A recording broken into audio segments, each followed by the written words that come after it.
우리는 모두 죽는다. 언제 죽을지 모르지만 확실히 죽는다.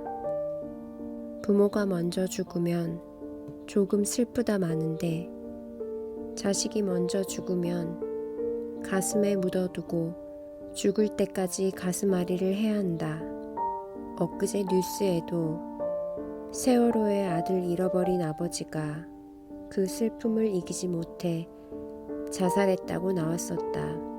세상에, 그 난리 난 게 벌써 언젠데 아직도 아버지는 아들을 떠나보내지 못하고 있었다. 주위 친구들은 세월이 약이라고 이젠 잊어버리라 하지만 아버지는 그러겠다고 대답은 하면서도 잊지를 못했다. 그게 부모다. 하나님이 부모에게 그런 사랑을 주셨다. 자식이 잘 되면 곱게 눈을 감고 자식이 잘못되면 눈도 못 감고 죽는 사랑을 주셨다. 자식도 부모를 사랑하지만 부모가 자식 사랑하는 것에 비하면 세 발의 피도 안 된다. 나는 이 땅의 모든 부모가 아니라 예수를 구주로 믿은 부모들에게 죽더라도 자식은 살리고 죽자는 말을 하기 위해 이 책을 쓰기 시작했다. 그렇게 제한을 두는 이유는 Five Jesus Power를 설명하기 위해서였다. 예수를 구주로 믿지 않으면 도저히 이 말을 알 수 없기 때문이다. 예수를 구주로 믿으면 예수의 신부가 되어 같은 영을 공유하게 된다. 한 몸이 되는 것이다. 그렇게 예수와 연합이 되면 예수의 신부로 살아갈 능력이 나타나는데 그것을 나는 Five Jesus Power라 부르는 것이다.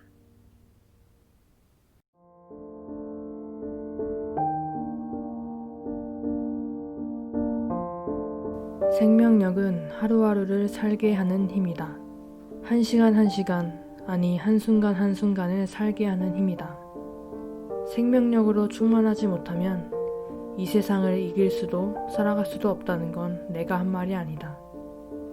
마음을 다하여 주님을 의뢰하고 너의 명철을 의지하지 말아라.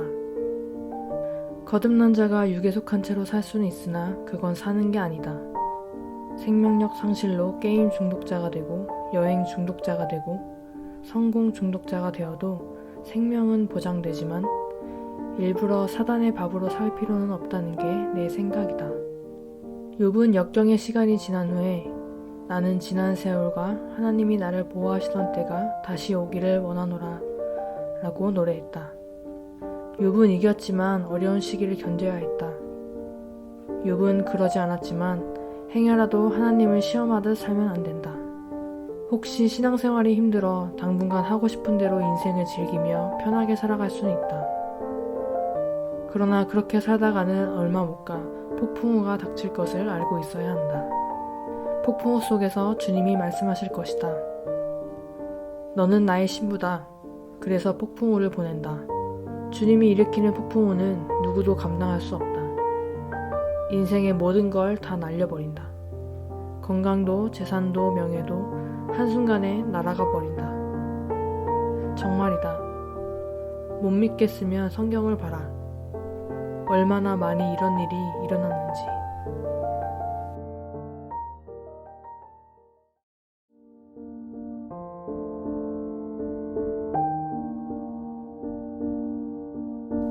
변증은 모든 크리스천 삶의 목적이다. 주님의 사랑 안에 살아가는 사람에게는 변증의 소원이 안 생길 수 없다.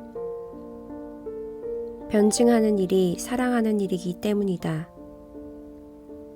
그런데 변증이 쉽지 않다. 변증은 신념과 신념이 부딪혀 한쪽이 설득당해야 끝나기 때문이다. 알다시피 사람의 신념이란 오랜 세월에 걸쳐 형성된 것이므로 단 몇 마디 말로 무력화시키거나 방향 바꾸기에는 한계가 있기 마련이다. 변증은 기술로만 하는 게 아니다. 베드로가 동족을 대상으로 했다고 해도 변증에 성공한 이유는 성령 충만했기 때문이다. 성령에 충만하다는 것은 복음에 충만하다는 뜻이다. 복음에 충만하다는 것은 신랑이신 예수 그리스도로 충만하다는 뜻이다. 그리스도 없는 성령 충만은 있을 수 없다. 우리가 JPA나 NCS에서 아가서를 가르치는 것은 아가서가 복음을 변증적으로 이해하는 데 알맞기 때문이다. 아가서의 주인공은 오직 신랑이다. 신랑인 예수 그리스도다. 그 신랑이 신부인 우리를 사랑한다는 이야기가 처음부터 끝까지 나오는 건 아가서밖에 없다. 인간이 인간을 사랑할 때는 반드시 헤어지게 마련이지만 하나님이 인간을 사랑할 때는 절대로 헤어질 수가 없다. 그게 하나님의 사랑과 인간의 사랑의 차이다. 아가서는 그 사랑을 죽음같이 강한 것이라고 했다. 사랑에 죽음이 붙으면 대속이 된다. 그 대속의 사랑을 차근차근 설명하는 게 변증이다.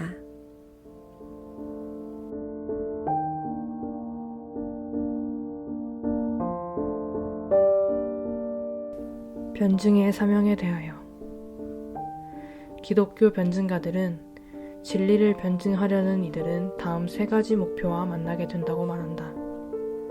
첫 번째 목표는 기독교의 이성적 토대를 약화시키려 하거나 철학, 종교의 관점으로 기독교 신앙을 비판하려는 자들에게 적절한 답변을 제공하는 것이다. 사도행전 17장에서 바울이 당시 대중적 철학 사상이었던 에피쿠로스 학파나 스토아 학파에 속한 사람들을 상대로 시도했던 변증이 대표적인 사례다. 순교자 저스틴 같은 초창기 변증가들 역시 로마 황제에게 기독교 신앙을 방어하려는 목적으로 편지를 썼었다. 당시 기독교인들은 무신론자라는 비난을 받거나 식인 풍습을 가지고 있다는 그릇된 혐의를 받았기 때문이다. 변증을 하는 두 번째 목표는 세속 문화에서 형성된 지성적 우상을 타파하는 것으로 이때의 변증은 다른 신념이나 세계관에 자리한 모순과 오류를 지적하게 되어 다소 공격적이 되기도 한다. 변증의 세 번째 목표는 성도를 격려하고 교회를 건강하게 세우기 위한 목적으로 모세가 처음 가졌던 우려와 관련이 있다. 모세는 어떻게 하면 하나님이 자신을 부르셔서 이스라엘 백성을 애굽에서 끌어내라고 명하셨다는 사실을 증명할 수 있을지 고민했는데 이런 고민으로부터 변증이 시작된다는 것이다. 더운 숨이 몰아칠 때 높은 곳으로 올라가는 사람과 울며 내려가는 사람이 있듯이 모세는 하나님의 부르심을 들었을 때 울고 싶어 했지만 하나님은 모세가 망설였어도 내려가라고 야단치지 않았다. 하나님을 사랑하는 일이 꼭 울음처럼 여겨질 때가 있음을 인정한다. 모세는 지팡이만 흔든 게 아니다.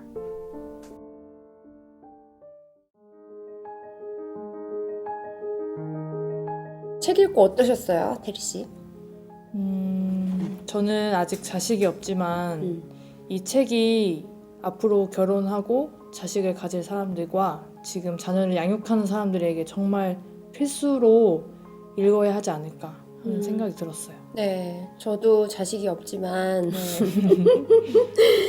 이 책이 결혼을 준비하는 청년들에게 정말 필요한 그런 지침서가 될 것 같고 자녀와 부모가 함께 읽고 또 얘기할 수 있는 깊은 대화까지 할 수 있는 정말 소중한 책이라는 느낌을 많이 받았습니다. 책을 같이 읽고 또 나누는 그런 자리가 있었으면 좋겠어요. 네. 그래서 토론이 될 수도 있고 아니면 의견을 나누는 자리가 될 수도 있고 여러 가지 또 포맷으로 본인의 생각이나 어떻게 느끼셨는지 얘기를 해주시면 좋을 것 같습니다. 밖에서 사실 수 있어요. 그래서 네. 온라인 서점에 지금 다 올라가 있고 온라인에서는 또 10% 할인을 진행한다고 합니다. 그러니까 없어지기 전에 얼른 사셔서 같이 좋은 얘기를 나누면 좋겠습니다.